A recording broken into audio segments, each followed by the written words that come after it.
Um, this The reason I do the Zoom is not so much we can see each other, even though you have your camera turned off. That's okay. Um, the main reason is so I can share my screen and provide information. Who I am, my credentials, who I work with. We'll go over all the information on the IUL and run some illustrations for you. And at the end, normally. Everybody falls in one of two categories. Either, um, they'll be like, hey, this is great. This is exactly what I'm looking for. Let's get this going. Or, no, that's just not really doing it for me. Okay. So you guys most likely will fall in one of those two categories. If it is something that you do want to get going, it's just a matter of putting an application in, see if we can get you approved. Because I'm not the one who makes the final decision. Does that make sense? Yes. Awesome. Awesome. So let me share my screen. And there we are here. And so you should see my driver's license, correct? Yes. Mm-hmm. And then let me know. The other day is the first time this ever happened, but the other day a gentleman said, hey, it's stuck on one page, because I have about, I don't know, 5 slides, 8 slides or something. And it got stuck on a page. I don't know why, but that was the first time that ever happened to me. Mm-hmm. So anyways, but I always start with my license. Are you guys viewing this on a phone or a computer? Computer. Okay, good. And the main reason for the computer is when we run the illustration, it's kind of like a spreadsheet. So you'll be able to see the numbers a whole lot better on a computer. But you can minimize my face and make it go away, as far as on the way the Zoom thing's set up. So you can see the screen, the full screen. So I always start with my driver's license. Again, my name's Francis, last name LaJudas, long Italian name. I live in a little town called Nolensville, Tennessee. And we're about 20 minutes south of Nashville, Tennessee. So most people have heard of Nashville. So that's where I reside. Okay. Oops. And so this is my state license. And the most important part about that, well, obviously everybody wants to know that you are licensed. So I am licensed in life, accident, and health. But this number up here on the right is my NPN number. Okay. Mm. So that means my national producer number. And what state are you in? Ohio. You're in Ohio. Okay, fantastic. So if you were to go to the Ohio Department of Insurance website and you plugged in this 192-73804, okay, it's going to pull me up. It's going to show Francis LaJudas. It's going to show that I live in Nolensville, Tennessee. It will also, indicate that I have a non-resident license in Ohio. Okay. So this NPN number, national producer number, ties all of my state licenses together. Does that make sense? Yes. Yeah. Awesome. All right. The company I work with is Family First Life, and we're a broker. There's about 8,000 agents just like myself all across the U.S. The nice thing about working with Family First Life is I represent about 40 different carriers.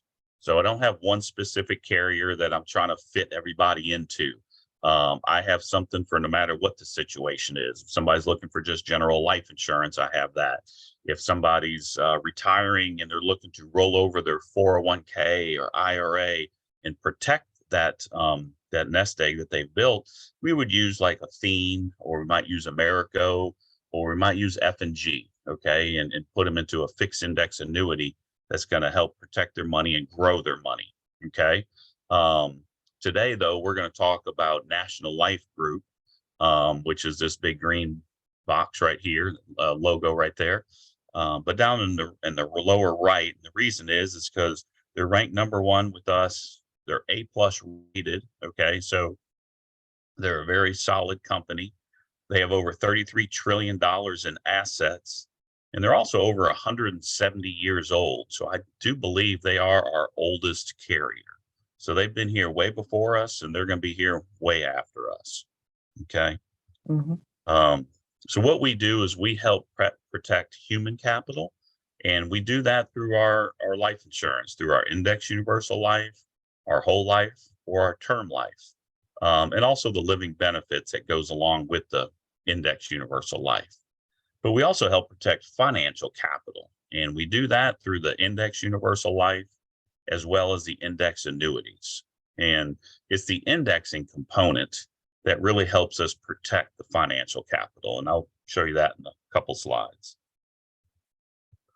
So a lot of people, they're not real familiar with what the index universal life is, or what some people call the IUL. How familiar are you guys with that? No. You're not? Yeah. Okay. So the index universal life, this is basically just a definition of what it is. It is, first and foremost, it is a life insurance product. It is going to provide a death benefit should something happen to either of you all. Okay.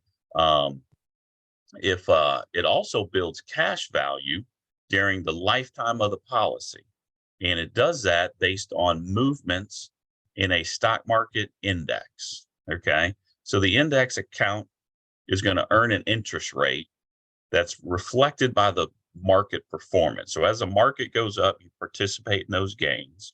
And normally it goes to a cap. There's a maximum amount that you can earn, but you don't participate directly in the market. So your money is not exposed to the market in the risks. It's just used as a measuring stick to determine your interest rate. But this last sentence here is probably the most important.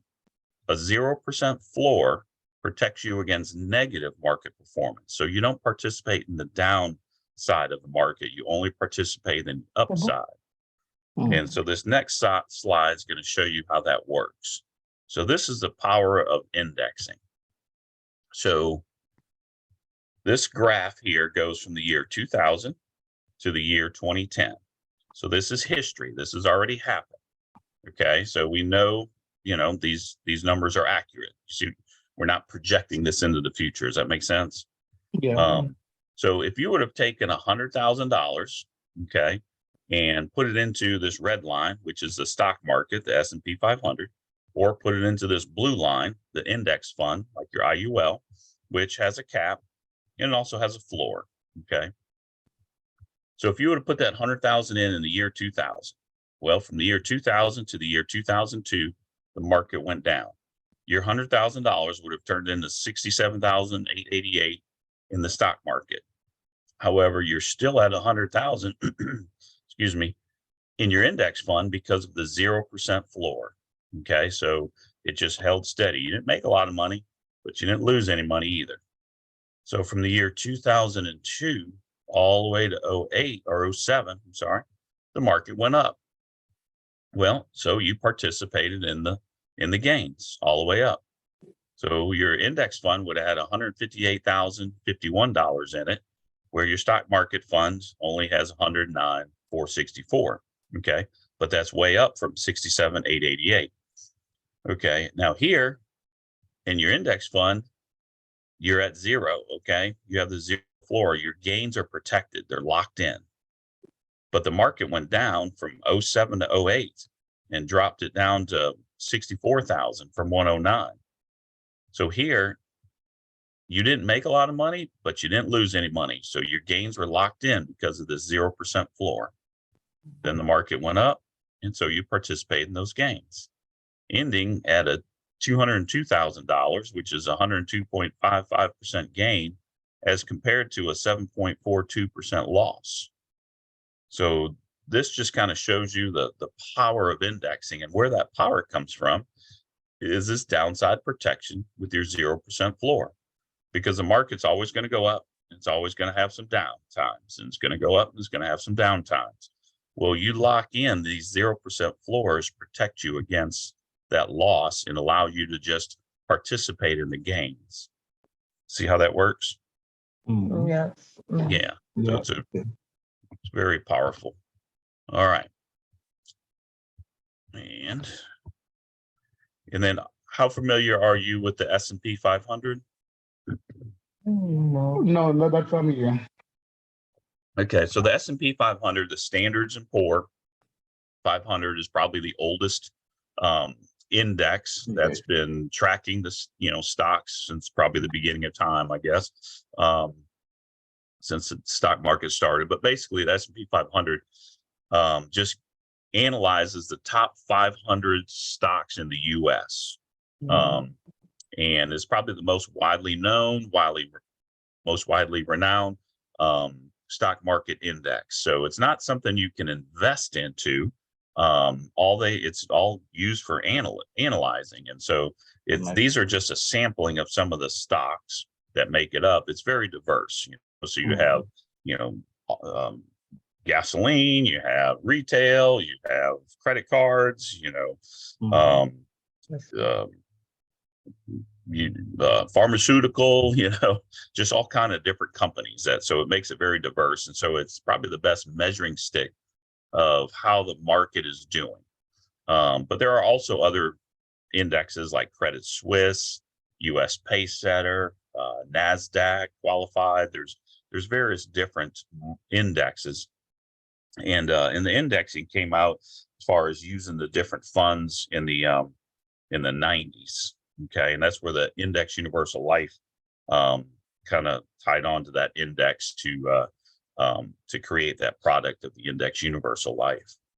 So this slide here just shows you that if your money's in the stock market or 401k or Bitcoin, any kind of investment product, you are subject to market loss. That's just part of it. You're going to have gains, you're going to have losses.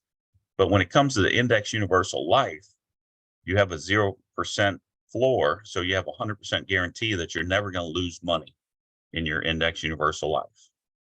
Okay.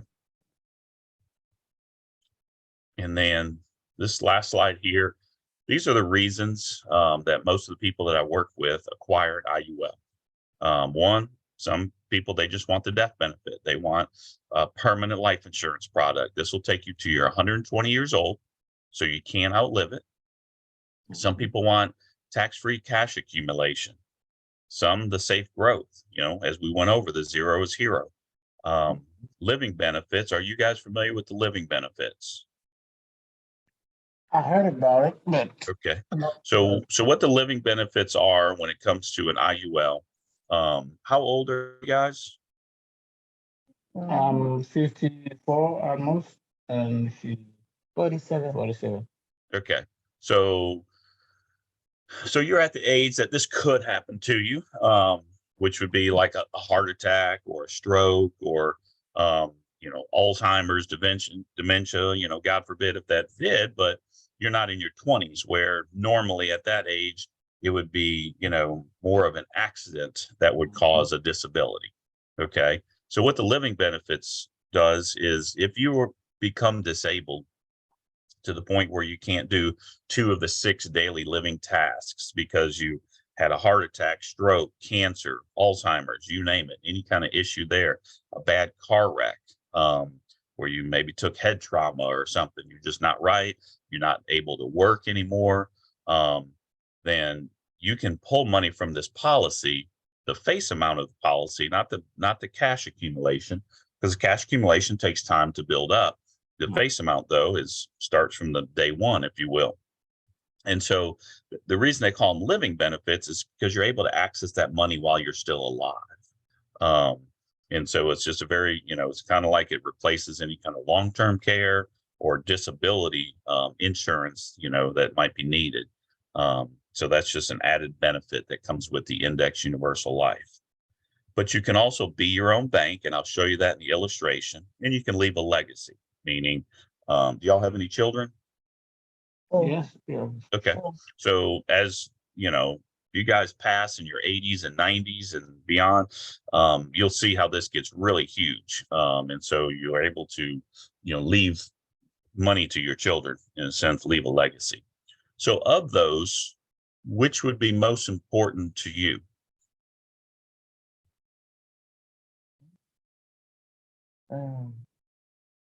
Living benefit.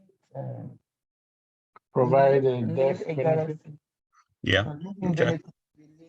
Yeah. Awesome. Okay. Well, let me show you. I'm going to play a little video. Okay. That kind of talks about the tax benefits of the of the IUL. And let me share my sound. And this thing's taking a minute. Wall Street Journal called best-selling author Ed Slott the best source of IRA advice. Can y'all hear that? yeah. Yeah. Okay. Let me back that up. I'm sorry. Make it bigger. There we go. And you can see it. Okay. Best-selling author Ed Slott the best source of IRA advice. And USA Today said it would be tough to find anyone who knows more about IRAs than CPA Slott. Let's switch gears to another way to eliminate huge taxes. Life insurance. Just so you know, I say it on every program, I do not sell life insurance. I don't sell stocks, bonds, funds, annuities. I'm a tax advisor and an educator. And as a tax advisor, I'm advising you to take advantage of the single biggest benefit in the tax code, and that is the tax exemption for life insurance. You've heard me talk about the incredible leverage and tax-free benefits of life insurance, mainly for your heirs. And that payoff is big. You turn relatively small amounts of taxable money into a tax-free windfall for your family. They'll end up with millions more than you ever had, all tax-free. It's truly the best tax leverage available under the tax code, but it's actually better than you think, especially if you're thinking, what's in it for me? Anyone thinking that? In these volatile and uncertain times, you need to focus on investments that give you control, options, flexibility, and certainty. And you want to remove both stock market risk and tax risk. And you want a guarantee. And you want it all tax-free. That's a tall order. But you can get all of that with certain kinds of permanent life insurance. Most people think of life insurance as something that pays off after you're dead. That's true. But what if I told you that you could have tax-free access to your life insurance during your lifetime, so you could use it for yourself? You could begin moving large amounts of money from taxable accounts into a tax-free permanent life insurance policy. The money grows tax-free inside the policy. It's harder than ever today to make money on your investments. So the last thing you want to do is share any of your hard-earned gains with the government. You don't have to if those gains are earned within a life insurance policy. If your money's going to grow, it may as well grow tax-free, right? You need to realize that life insurance is an investment, but it's better than your typical investment accounts because it's tax-free. Oh, and one more thing. Life insurance comes with something else that you can never get from the stock market: a guarantee. But how much can you invest? Well, that's up to you and the tax rules. Believe it or not, this is an area where you might want to invest the maximum you can into the policy. If you're approaching retirement or already retired and looking to shelter more of your taxable money into a tax-free vehicle, this might be the place for you. But the mistake most people make at this stage of life is trying to pay the least for the policy. So you might be thinking, how can paying less be a mistake? Everybody wants a good deal because this is an investment, not an expense. If you were saving money in a bank account, would you want to put in the most or the least? Of course you want to put in the most because this is your savings. You should look at permanent life insurance the same way, except that the investment is tax-free. So why would you keep money growing in a taxable account when it can be transferred to a tax-free investment? If you have taxable IRA funds, you can, in effect, convert your IRA to life insurance, paying tax now at low rates on distributions from your IRA, and then using that money to fund your life insurance investment. That accomplishes two things. You reduce your future tax exposure in your IRA by taking distributions now, and you build up a tax-free source of retirement funds should you need them. If it turns out that you don't need to tap into your life insurance for retirement income, then the life insurance benefit builds for your family. Also income tax-free, and for most people, it'll be estate tax-free too, depending on the estate tax exemption level. This is truly the best leverage available, and it's all under your control. Once again, I do not sell life insurance, but as a tax advisor, I gotta tell you that the tax exemption for life insurance is the single biggest benefit in the tax code. Make it a part of your retirement savings plan and your estate plan. All right. So what did you think of that? that was great.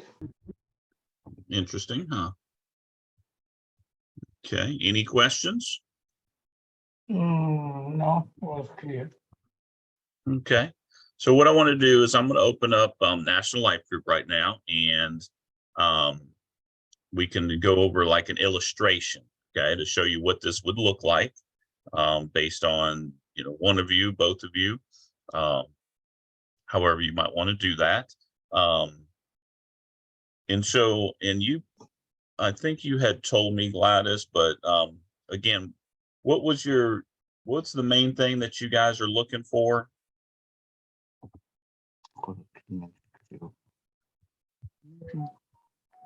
Is it retirement income? Is it, I know you mentioned, you know, Living benefit and being your own bank or what are y'all doing right now for retirement? So you have a 401k, IRA, money and savings, stocks. saving. Money and saving. Okay. Gotcha. All right. So, who would like to go first? Who should I do an illustration on first? You, Gladys, or you, Arve? Gladys. Okay. Ladies first, huh? Okay. All right. So Gladys, you are a female. What is your date of birth? December 8th. December? Yes. 1975. Oh, you kind of got really quiet. 75. 1975. Okay, so that makes you 47. Mm-hmm. Awesome. And do you smoke or are you a non-smoker? No, I don't smoke. No, non-smoker. Okay. All right. So the way we normally set these up for most people, now there's 3 ways right here. Okay. So you have a minimum death benefit, which is 1, maximum cash value. Okay. So that way, again, we're not focusing on the life insurance side. We're focusing on the cash growth. And then the next way is a balanced death benefit, meaning a little more life insurance, a little less cash growth. Okay. And then the based on target premium here is pretty much more life insurance and very little cash growth. So which of those 3 would fit your desires or needs? Maybe balanced death benefit. The balance one? Mm-hmm. Okay. All right. So, and then how would you fund this? Okay. So normally, like when we're usually looking at funding for like a retirement, you know, people are putting in $500, $1,000, $2,000 a month or more, you know. Some people do it annually. I have somebody that puts $100,000 in for 5 years and then just uses that money and be in their own bank. Okay. And so that's annually. But most people do it monthly. Would y'all? Monthly, yeah. Monthly? That would fit your budget better. Okay. Mm-hmm. All right. And then when do you want to retire? What age? Mm-hmm. Well, probably want to retire tomorrow, maybe, but well, most people, they say 65 or 67 is because that's you can't start drawing Social 65. Security till 65. 67, you know. 65. Mm-hmm. All right, so we're going to do age 65. You wouldn't want to keep contributing to this after age 65. So this would be a paid up policy after age 65. Does that make sense? Yes. And you could actually be paid up sooner than that. It's just, you know, however you want to do it. And then how much a month would you want to contribute to it?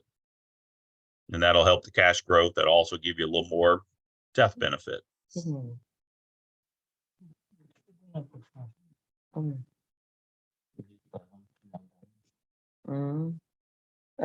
Maybe 300 or I don't know.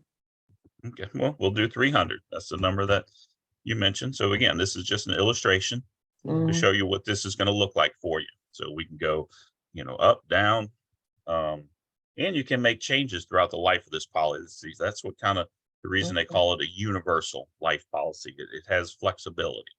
Okay. But based on your age, pull this up a little bit. $300 a month will start you off at a $210,000 life insurance. Okay. Which is also the living benefit component as well. It's not going to lapse, meaning it's going to take you till you're 120 years old. And it's not going to MEC. This is a modified endowment contract. If we overfunded this, the IRS is going to say, oh, no, that's an investment. And they're going to tax you on the money coming out of it. Okay. But in this case, we stay within the definition of life insurance. So it does not become a MEC. That's why it says NA. So we're all good there. Mhm. And then if you look at the spreadsheet here, starting from the left, you have your policy year. Okay. Then the next column is your age. You're 47, goes on down till 70. Okay. At age 65, if you look over to the next one to the right, you have premium. Your premium stops at age 65. So $300 a month would be $3,600 a year. This is based on annual premium. Okay. And it goes down and then you stop putting money in. Okay. The next column is your accumulated value. And this is what we call your bank. Okay. The next column is your surrender value. This is what I call your credit line. This is what you can remove from your bank. And then you have your death benefit, which also shares your living benefit. So if something happened to you, God forbid, 5 years from now or 10 years from now or any of that time or tomorrow, if you're covered, you'd have $210,361 that you can pull from for living benefits to pay the bills, to build a handicap ramp, buy a handicap van or something. If God forbid you were in a bad accident and now in a wheelchair or something, So it does give you some extra benefits. Now it does share that. So if you used 100,000 of your death benefit for living benefits, then this 210 is going to go down to 110 that you would leave for your loved ones when you pass. Does that make sense? Yes. So Mhm. the living benefit and the death benefit, they share that column. All right. Now, if we move back over to the right, to the left, the surrender value being this is your credit line of your bank. Okay. So let's just say right here, there's $12,000 built up and you needed $10,000 to, I don't know, put a new roof on the house or Buy a new car. buy a new car, an investment. Maybe there's some investment that, you want to invest in a small company or something and you name it, whatever the situation might be, you pull out $10,000. Well, your bank here does not know it's got 15,000 accumulated in your bank. It doesn't know that $10,000 was taken out. Now your credit line does, because if you come down a few years later and there's 23, you won't have 23,000 right here. You'll only have 13,000 because you took 10,000 out and you didn't pay it back. Now we always say, since this is your bank, you should pay yourself back, pay your bank back. Just like if you borrowed money to buy a car, you would pay for that car monthly. Well, you should pay your bank back as well. That way the money is going to be there later on in life and it'll accumulate for you so that you can use it. So that when you're in your 70s or your 80s, you have $250,000 in here. Okay. But if you pull money out and just never put it back here in the beginning, then you won't have it for later on if you need it. Okay. Because this can supplement your retirement. Okay. And so just to kind of show you what that looks like, this is the balanced death benefit. So you could also, if we just kind of go back and say, okay, what's the minimum death max cash value going to look like? So we'll run that one as well. So that drops your face amount, your death benefit from 210 to 166. But what it's going to do is it's going to increase your cash growth a little bit. I didn't see exactly what this was, but I think it went up by I think it was 80,000 here. Now it's 88. So it grows a little bit there, and that's just putting the $300 in and no more than that. Does that make sense? Yes. And so I'll see what that was, 88. Let's see what this one will go back. See what that changed it to. All right, and so yeah, so it added $8,000 of cash growth, if you will, based on this, staying at the $300 a month. That, and so that's how that looks. Any questions? Any question? No? No, Fair enough. it's clear.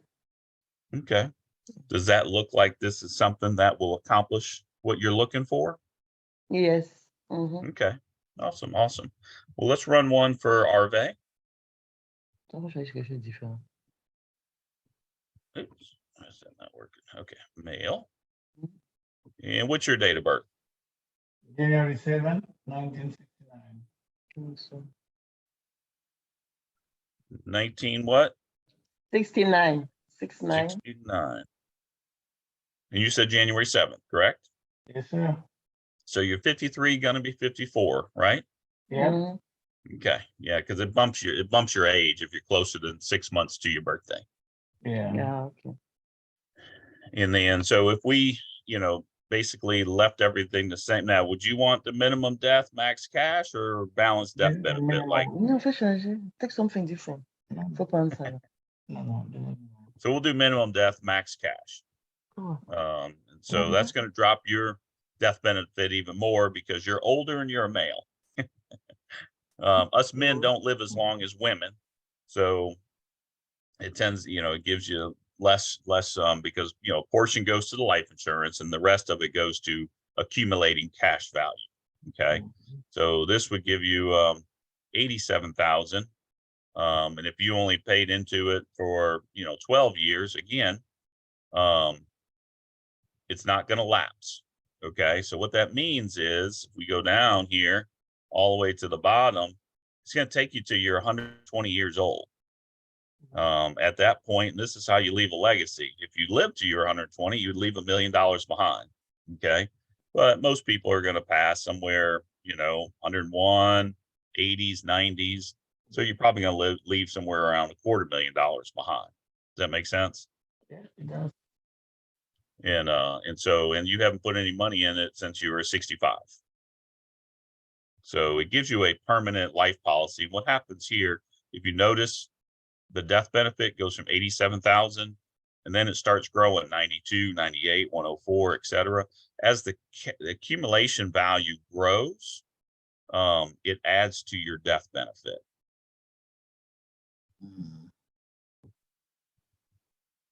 And then we can change a number.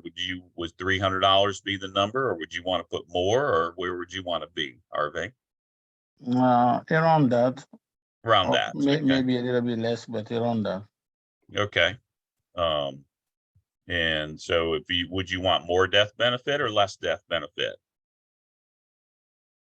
Oh, Let's put 250 for you. You said a little less.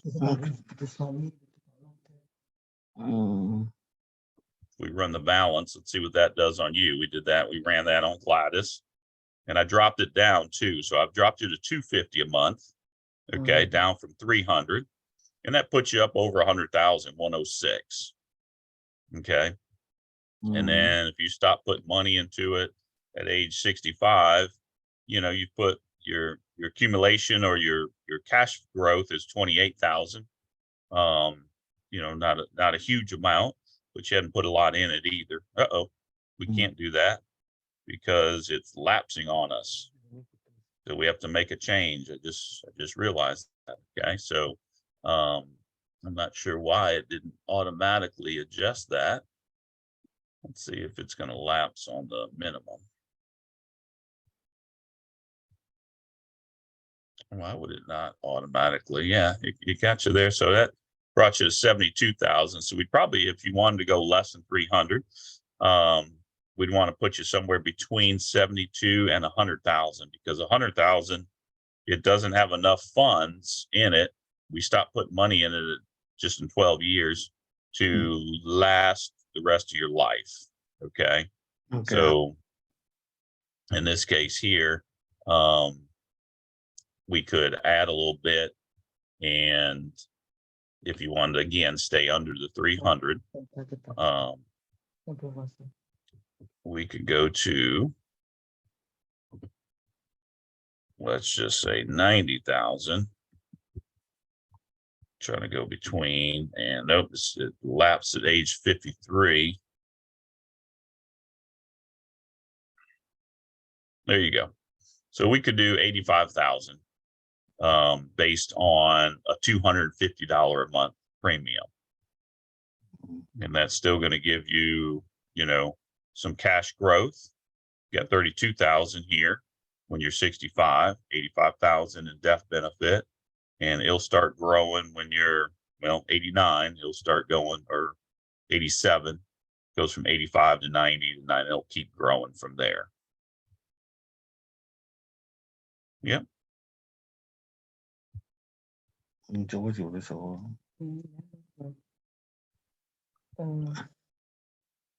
I see a scenario for the other thing? What's that? Can you go back, please? I want to see something. Go back, go down, No, the other.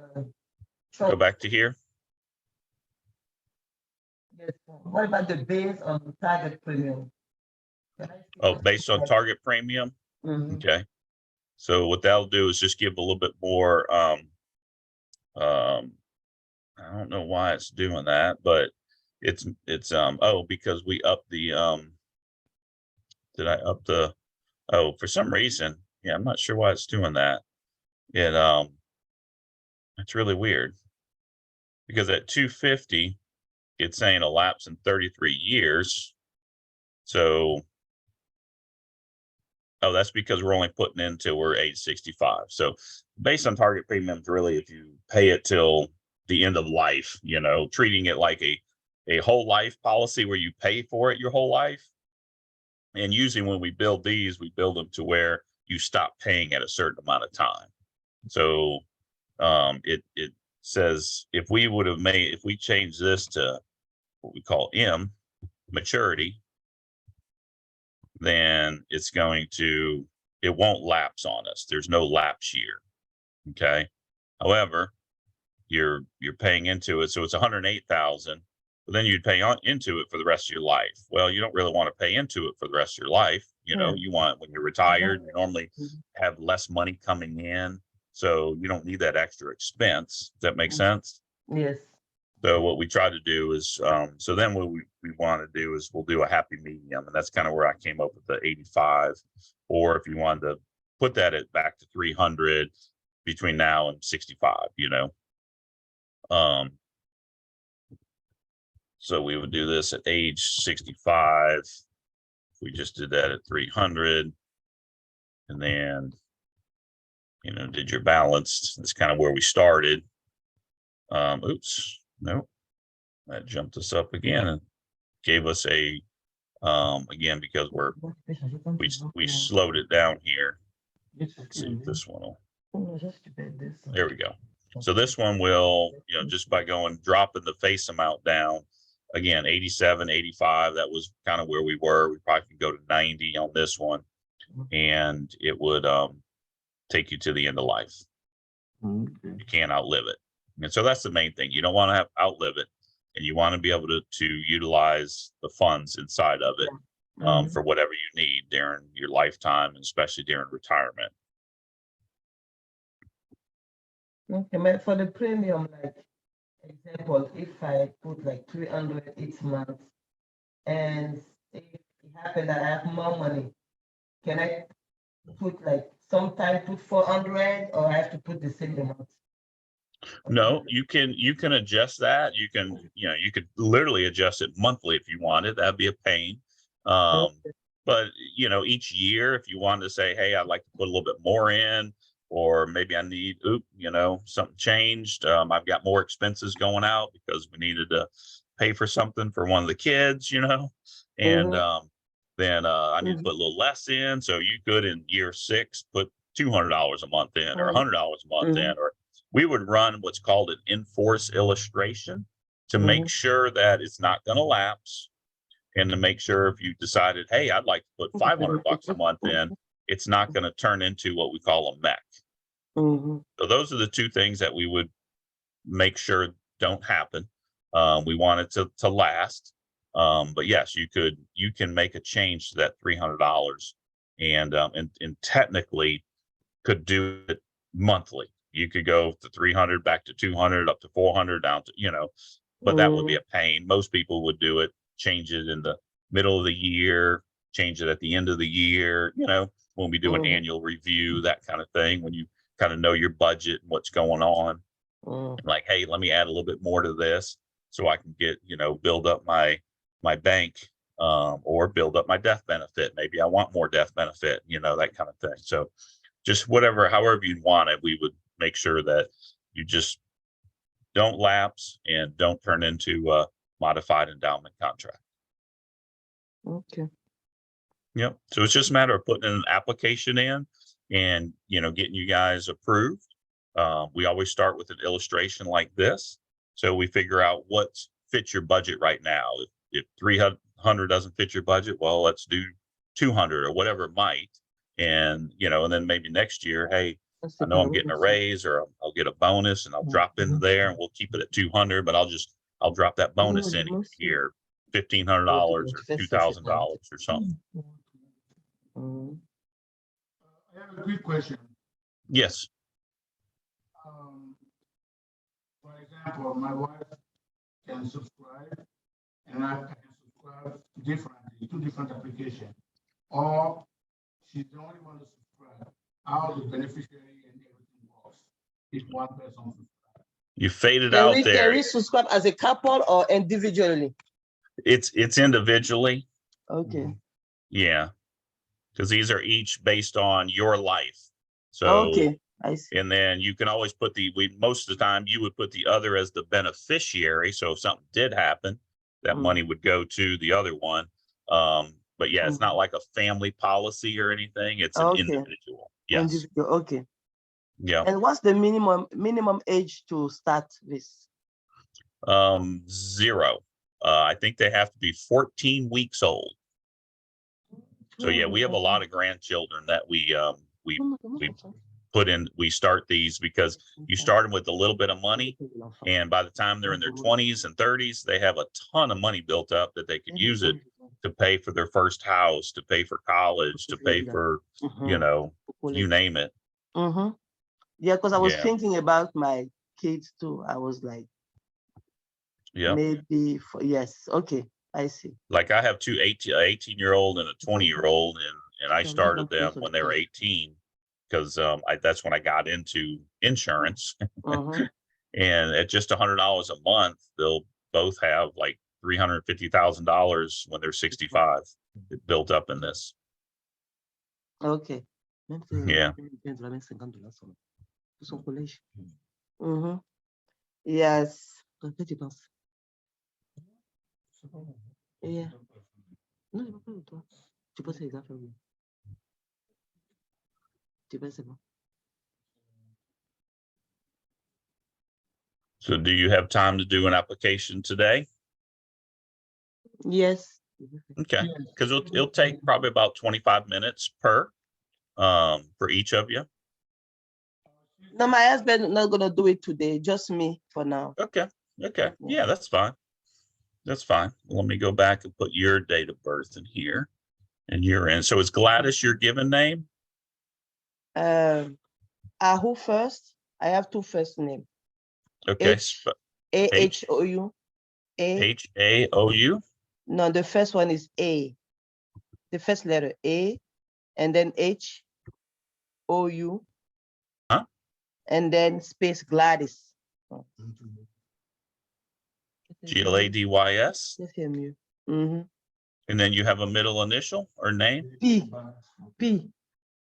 P is in Pam. Yes. And then your last name was ADOU? No. Correct. Oh, yes. You have a good Yeah. memory. Yeah. Mm. Okay. And you're female. And what's your date of birth? December 8th, 1975. December 8th, 1975, and you're 47. Mhm. All right. And then I'm going to stop recording. Where is that? It's in here somewhere. I'm looking at my little toolbar here. Mhm. There it So is. much is open. Okay. Mhm.